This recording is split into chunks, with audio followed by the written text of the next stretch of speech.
Okay, so here we have xy plus 2y is equal to 2.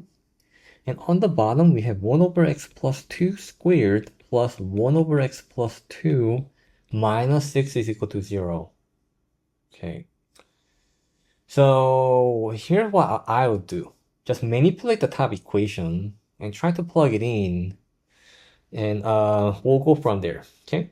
And the reason why I choose the top equation is I can factor out the y here.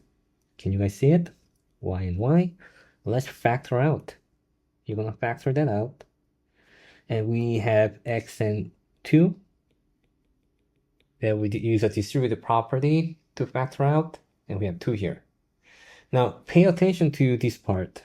I will highlight different color. These, they look very similar. Okay. So here's what I do. I'm gonna divide both sides by x plus 2 and then divide both sides by 2. Okay, so this way I only have 1 over x plus 2 on the right side. On the left side, I only have a y over 2. So what do? I plug this entire thing into that cyan color is in the second equation. So let's put y over 2 and plug it in, where 1 over x plus 2 can be written as y over 2. And you do the same thing for the next one. Alright, here we have it. So don't forget to distribute the power to both variable and the denominators too.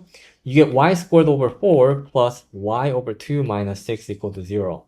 Why don't we multiply both sides by 4 so that we avoid the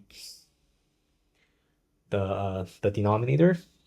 So when you distribute that, you get y squared plus 2y minus 24 equals 0.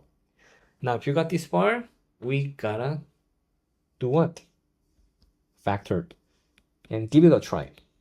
I have a good feeling this is gonna work. 6 and 4, yes. To get plus 2y in the middle, you need 6 to be positive.